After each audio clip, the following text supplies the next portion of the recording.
If you want to lose weight, do you have to stay on a diet forever? This is a question that I'm sure you all think about, that you've asked yourself in head or even asked a fitness professional, even your best friend. Like, you saw the person that kind of got the results, they lost the weight, and then you asked them what they did. And now you jumped on that same plan, and now you ask the question after 4 weeks, do I have to do this chicken broccoli water shit forever? Well, in today's podcast, I'm going to go over that. My name is Coach Pete. Thank you for coming back to the Strong Enough podcast, where we talk about health, fitness, and life, and everything that runs around it, especially being parents, being adults with responsibilities, being people that have zero time to do anything anymore except for maybe scroll and doom scroll on Instagram, TikTok, and YouTube. I've been there. So this is a problem that parents face all the time, every day, and it's not just you. If you feel that you are being targeted, you are not. It is a very common question.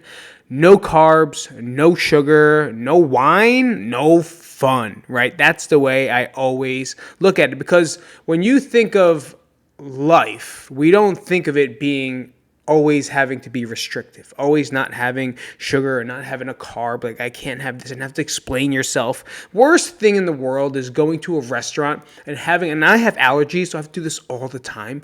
But like, even more so, having to explain to the server or the chef or your best friend's fucking wedding why you can't eat food, right? It's the work. Because then you got to say, I'm trying to lose weight. Now they get defensive.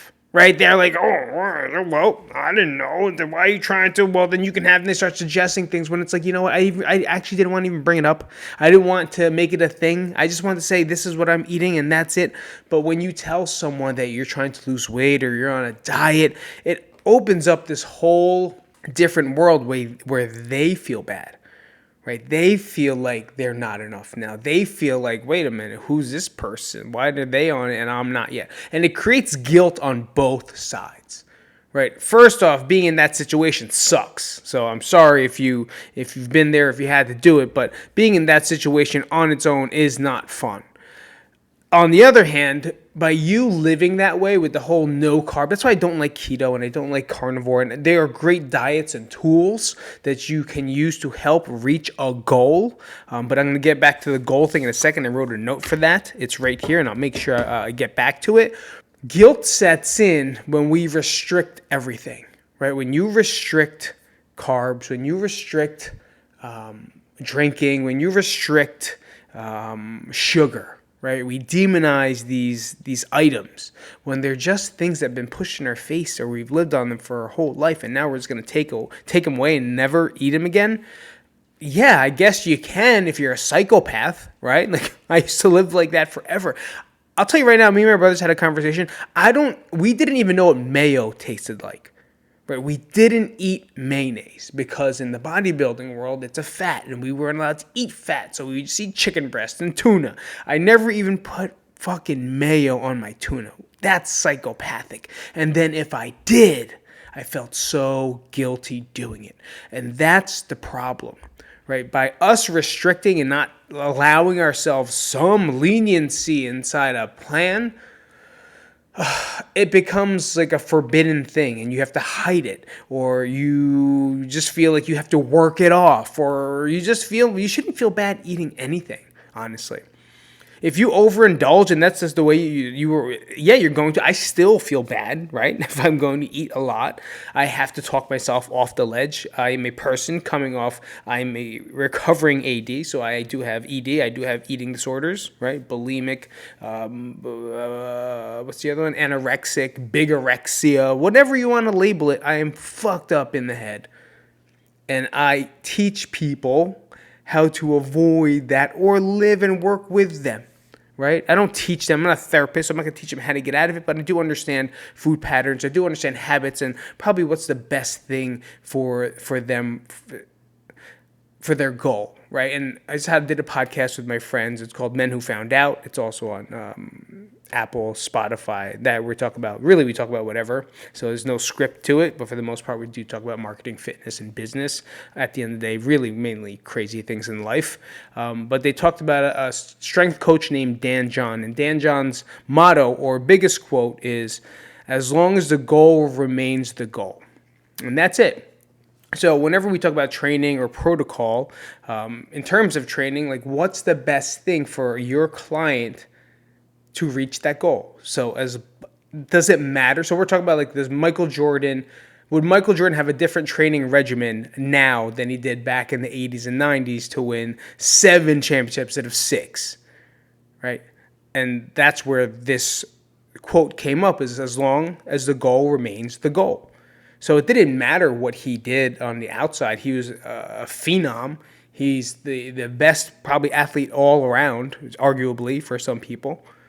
But he just had it. He was born with that twitch. He was born with that skill. He just had it. And he had the work ethic on top of it. And you put all those layers on top and you have a very larger than life person. Right? But it didn't matter if he did Nautilus or machines or box jumps, because his goal was never to squat 1,000 pounds. His goal was never to deadlift 300 pounds or have a 225-pound clean to a push press.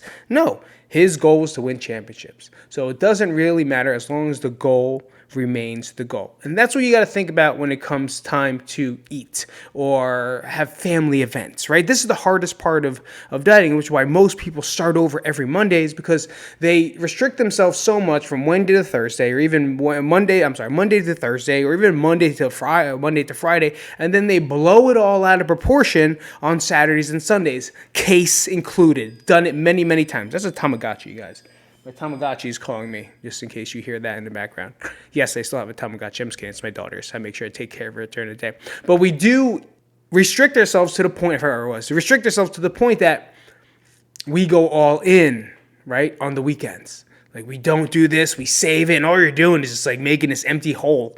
You're just filling this empty hole over and over and over again until it's time to eat, or it's time to go to a party, or it's time to, just relax with your friends at a football game, and you go in, right? And once you go in, once you fucking open the seal, water falls, right? I'm just going to start with a salad, but I'm going to taste my friend's French fry. Baked potato's so healthy, right?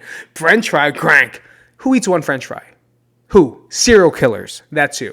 Not you. You're going in for 2. Now you want ketchup. Then you order your own. Then you get gravy fries. And then on top of gravy fries, you drink another drink. And then by that time happens, the pizza's already coming. Then who gives a fuck about whatever you started on Monday? Because I'm going to start again on Monday.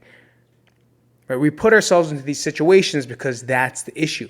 We end up doing things that are guilty. And then since we did it, fuck it. Let's open up the faucet. Let it all come down. Rather than finding ways to incorporate your favorite foods into your meal plan throughout the week. Not saying you're going to eat chicken parm sandwiches every single day, even though you probably can, right? As long as it meets the calorie restrictions of what you need, as long as the goal stays the goal. So if I'm going to eat this, when I go out to eat, I'm not going to want all that stuff. I'm not going to want to overindulge in shit. I'll get portion size of things that I know I can have. Right? You don't have to cut the entire food group. And that's the problem. Why carbs aren't the enemy. It's not energy performance. Sugar and alcohol moderation looks like, the calorie balance, right? Calorie balance, consistency, and being able to control what you can control. Because there's going to be times you can't. How many times you've gone to some kid's birthday party, right? Because you're a parent. Yeah, it's fucking Phoenix. Like I just had one this weekend. Phoenix and Sage had their first birthday party. And I brought whatever food I can. I brought a fruit bowl. I got pizza for the kids from Pizza Hut because I'm not from New Jersey no more, so I can't fucking find good pizza. What else we got? We got some sub sandwiches from Jersey Mike's because Bel Pace ain't here. Right? I don't got Geno's. I don't got Algieri. They're from Belleville, Nutley, New Jersey. I don't got that. I got Jersey Mike's. My brother brought some sandwiches.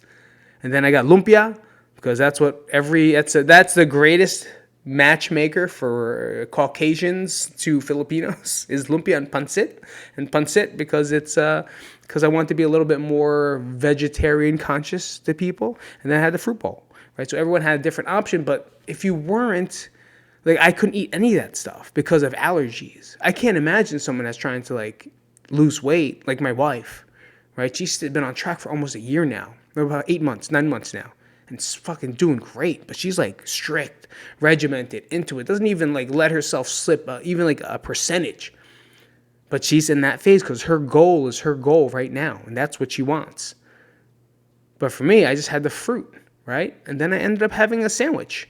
But because I couldn't have the sandwich there, I ended up having like 3. And now I feel sick. I'm on the couch. I knew what I was getting into. I got an allergic reaction to it. And at the end of the day, the juice wasn't worth the squeeze for me. So I learned my lesson. I'm still learning that lesson. That instead of, you got to prepare for those moments as well. So like my wife, what she did, she made sure she ate her protein for breakfast, made sure she had a shake before she left, knowing that she can pick on some whatever foods they are. She's not going to go out and make a whole plate of pizza and have like 10 slices. She's not going to go out and eat 17 sandwiches like I did. She's not going to eat 35 lumpia and a cup of pancit, which are Filipino noodles. No, she tasted a slice of pizza, and then she drank some water, and then she moved on with her day. No one asked her questions. No one did anything. But when we make things a thing, and this is always my argument, it's like, stop making things a thing, right? We keep making things higher than what it needs to be. That's when it becomes stupid. That's when it becomes like you have to explain yourself, right? When you go to a restaurant, you don't have to say I'm on a diet. You can just say, can I please have the grilled chicken, vegetables? That's it. If you want sauteed vegetables, cool. If you do want to have a carbohydrate, then you'll have it. Most portion sizes at a restaurant aren't even that big anyway. So you're only going to get maybe 20, 25 grams from the chicken breast. Usually it's about 6 ounces. Some places on a salad, they think they're getting enough on a salad. You're not getting enough protein on a salad. You're getting more fat in a salad than you are protein. Right? So really knowing where you're going with these things is it, and having a plan. Have that plan, because you can control that. When you can't control it, that's when it gets a little out of balance. But at the same time, we shouldn't feel bad for moments that are supposed to be celebratory. Right? These little things matter, right? Psychologically, especially. Like, I don't really eat cake with my family because I'm not going to eat cake. I just don't care for it that much. I'm not a dessert guy. I'd rather order another piece of chicken and enjoy that with them. So like, how do you enjoy a night of pizza with someone? Well, first off is don't say I can't have it, right? Find a different option for it. Is there a different option that you could have? Is there cauliflower? I don't know. I don't know where you are in your journey for your goals, but there's different options. But the main point here is have a plan for when you do it. And stop saying I can't have this and I can't have that, or no carbs, are so extreme to what it is. When you're drinking, sometimes you got to swap it out. But if you're going in for 4 already, like, just have the 2, right? Have the 2. And I said last episode that I'm going to talk about the alcohol, and I can't wait to talk about it, because I'm going to talk about it soon, about the effects of alcohol within you, because it's going to come up. It's been coming up. But like, it does so much more damage to your goals than we realize. It's not just empty calories. It's empty calories, but at the same time, it also does stop things from working the way they need to work. Right? And it's scientifically proven. I don't talk about it. I don't research it, but I honestly have followed 2 people that forever is Alan Aragon, who is the king of fat loss, and I listen to Lane Norton because he is always science proven as well as real life proven, and he just gets to the point. Some people don't like him because he's very harsh at times, but he does call people out, and he does have facts to prove it. So at the same time, that's where I get I'll tell you right now, all my information from, because there are 2 sources from clinical trials, randomized control trials, that show proof, not just some mythological thing where it's like, oh no, I'm going to make things up to kind of just support my way. Real life examples I want you to take away with things. So here's one way you can here's the best way, or I don't want to say the best way. Here's something you're going to walk away with. Right, here's what you're going to walk away with today from today's podcast. Find more protein before the carb. Right, this is a simple, easy tool to do, because a lot of times we'll go for the carbs first before we eat the protein.